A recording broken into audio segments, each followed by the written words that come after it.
Back on December 13th, 2025, the calm of an Ivy League campus right in the middle of final exams was completely shattered by a mass shooting.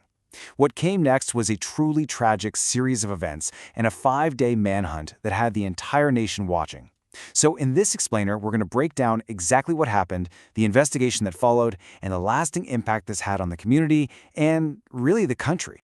Just a few days after the attack, at a community vigil, Providence Mayor Brett Smiley really captured the city's mood. It was this mix of just deep, profound grief and this powerful sense of resolve to heal together. His words, they really get to the heart of this story, the immense tragedy and the incredible strength of a community in crisis. Okay, so here's how we're going to walk through this.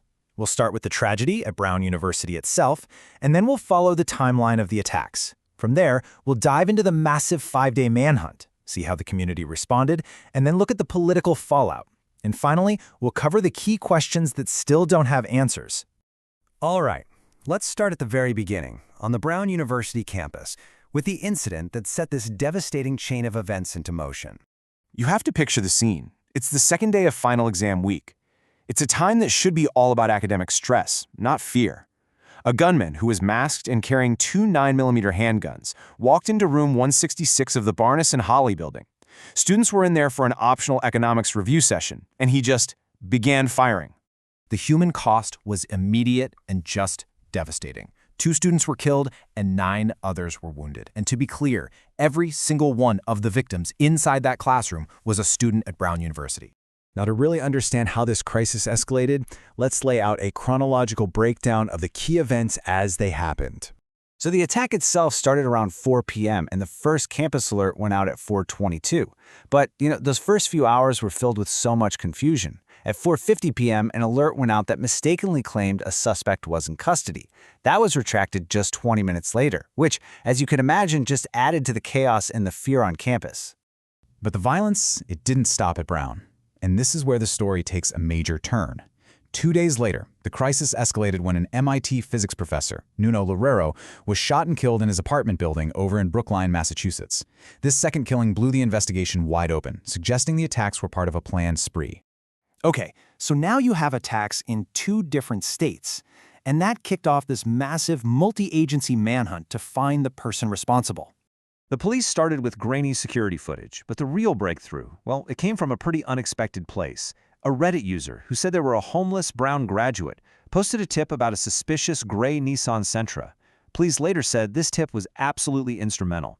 It allowed them to track the rental car and, through that rental agreement, finally identify their suspect. And that tip led them right to their suspect, Claudio Manuel Neves Valente, a 48-year-old Portuguese national. Now, it turns out he was a former physics PhD student at Brown who had dropped out years earlier. And then, investigators found the critical link to the second victim. Valente had actually attended the same university in Lisbon, Portugal, as Professor Nuno Loureiro.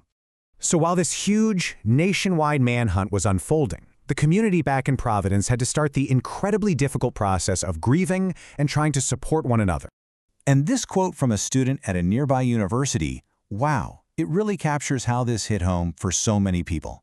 The attack just resonated with students everywhere, who saw themselves in the victims, just trying to get through the stress of final exams. So in the immediate aftermath, a vigil was held at Lippitt Memorial Park to honor the victims. Brown University made the big decision to cancel all remaining classes and exams for the semester.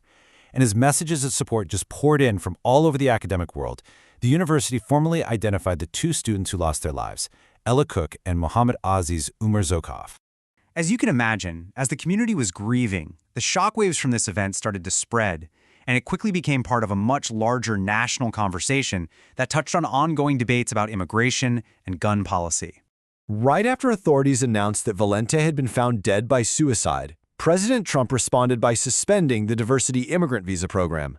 The administration's stated reason for this was that Valente had gotten his permanent residency through this exact visa lottery system back in 2017. Now, to get some context for the gun policy debate that kicked off, it's really helpful to look at where Rhode Island stands. The state actually has one of the lowest gun death rates in the country at 4.7 per 100,000 residents. That is way below the national average of 13.0. And this fact became a really central point in the conversations about gun control that followed. Rhode Island wasn't starting from scratch here. They already had several gun laws on the books, including a ban on high-capacity magazines and a red flag law. The political timing is also really important. Just a few months before the shooting, the state's House of Representatives had approved a bill to ban assault-style weapons, and that measure was waiting for a vote in the Senate. So this existing debate got a whole new level of urgency after the shooting. So even though the manhunt is over, the story definitely isn't. And it's really important now to separate what we know for sure from the huge questions that are still lingering. All right, so here's what we know. The shooter was Claudio Valente. We have a clear timeline of what happened, and we know he died by suicide. In video recordings he left, he actually confessed to the murders and said he'd been planning them for years. But what remains a complete mystery is a definitive motive. Why he did this, or why he chose these specific victims, is still unknown. And there's one more thing we really have to touch on here: the role of misinformation during a crisis like this. While the search was still on, false rumors just spread like wildfire online, baselessly accusing a Palestinian student of being the shooter. Law enforcement later said that all the speculation really complicated their investigation. And all of this really leaves us with a heavy final thought. The events at Brown University forced a community, and really the entire country, to face some incredibly difficult questions about safety on our campuses, the real-world harm of misinformation, and how we talk about violence and policy right after tragedy. The search for those answers, well, that continues long after the headlines fade.